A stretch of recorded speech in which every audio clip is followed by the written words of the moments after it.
Hey, welcome back to Math with Patrick. Today is August 25th, and we're solving problem number 237 from the Daily Epsilon calendar. And today we should show why x is equal to 25, because in this calendar we're always solving for today's date. So I'm seeing some kind of tricky notation here that tells us something about a function f.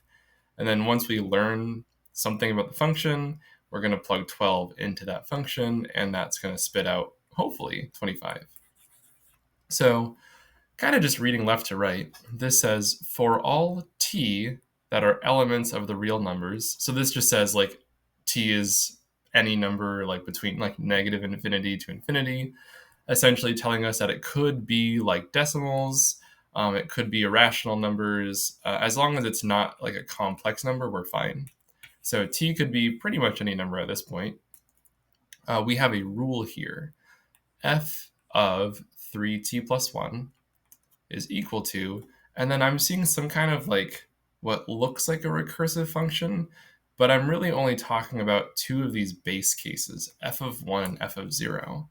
So f of 3t plus 1 is equal to 2t times f of 1 plus f of 0 plus 2. So I think to learn more about this function, I want to know what f of 1 and f of 0 are. I want to know these base cases in a way so that I can learn more about what this function is doing. And I'm trying to figure out what's going on here. It does look like whatever f of 0 is just going to be some kind of constant number. And so when we add 2, we're just going to get, again, some kind of constant number, which I could represent with a plus b. And then here, we have f of 1. That's also just some number, as well as this 2. We could multiply those two numbers together as well and get some kind of constant. So it looks to me like we have some kind of linear function here. The input 3t plus 1 is a little strange, but I don't think that this linear looking input will make our output anything else besides still a linear function. So I'm not sure if that's going to be helpful, but I do know that at least we're probably working with a linear function here. Let me see at least if I can figure out something about f of 1 or f of 0. I'm noticing that maybe if I set t equal to 0, I'll learn something about f of 1, right? Because then I'm going to get f of, and then t is now 0, just because I'm setting it equal to 0. 0 is a real number. And then it does read f of 3 times 0 plus 1. The 3 times 0 is just 0, and then 0 plus 1 is just 1. So I am getting f of 1 on this side of the equation. And on the right side, I do get 2 times, and then 0, because t is 0. And then times f of 1. Not quite sure what f of 1 is just yet right now, but because it's being multiplied by 0, I know this is all going to be 0. And then I'm going to get plus f of 0 plus 2. So this tells me that f of 1 is equal to f of 0 plus 2. And that's kind of neat, I guess. I still don't know what these numbers are, but at least I know that they're 2 apart. For example, if f of 0 happens to be, say, 5, then I do know that f of 1 is now 7. So that's a neat conclusion, but it doesn't really help me just yet. I mean, I guess we could do something with f of 1 and try to see, or rather f of 0, and try to see what happens. If t is equal to, say, negative 1/3, then I do get an expression for f of 0, and we'll see what happens. Because, 3 times negative 1/3 is negative 1. Adding the 1 based on this rule right here says that we're going to get f of 0 on that side. And then on the right side, basically t is going to be negative 1/3 anytime I see the letter t, which is basically just right here. So I'm going to get 2 times negative 1/3, and then times f of 1, and then plus f of 0 plus 2. I don't know if this is really helpful. I could simplify this a little bit. Negative 2/3 times f of 1. I don't really see it yet, though. f of 0 is equal to some amount times f of 1, and then I'm going to add on f of 0 again, and then add a 2. I could cancel those f of 0s, right? I could subtract this number from both sides. So I got 0 equals negative 2/3. Oh, okay, I'm seeing it now. Times f of 1, and then add the 2.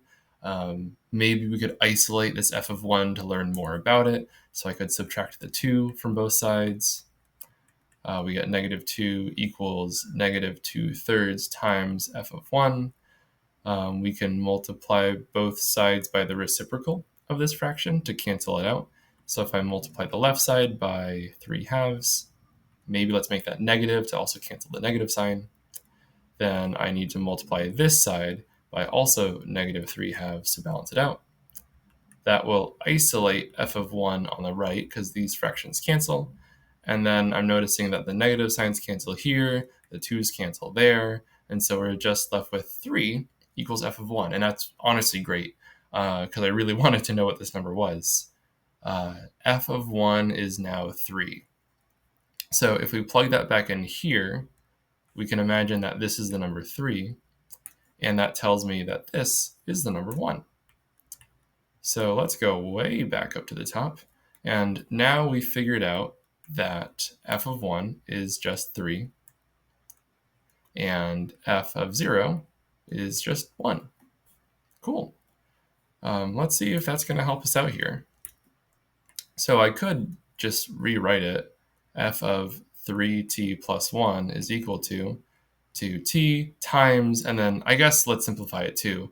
If it's 2 times t times 3, let's just call that 6t. And then if this is 1 plus 2, let's just call it 3. So now I have a pretty simplified function rule right here, where now all I need to do is plug in the 12. And this actually kind of reminds me of yesterday's problem, where we had a kind of unique looking input right here. I do really want this 3t plus 1 to match the number 12, because that's the number I'm plugging in. But I do need to figure out what the value of t is going to be, because then I'm going to need to plug it in over here. So let's make a little room. 12 needs to be our input, so 3t plus 1 needs to be our input. So we could say that 11 is equal to 3t, divide both sides by 3. So 11/3 is our value for t. A little strange, but we'll just see what happens. That will cause us to plug in a 12 right here. And as long as I replace this t with that 11/3, then everything should be good. Add the 3. I'm going to do that 6 divided by 3 first. That's going to give me 2. 2 times 11 gives me 22. Add on the 3, and we do indeed get 25 today. Cool.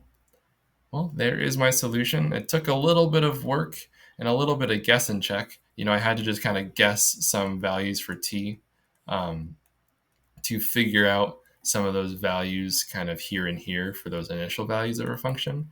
But then after that, the function notation just kind of led me to the answer.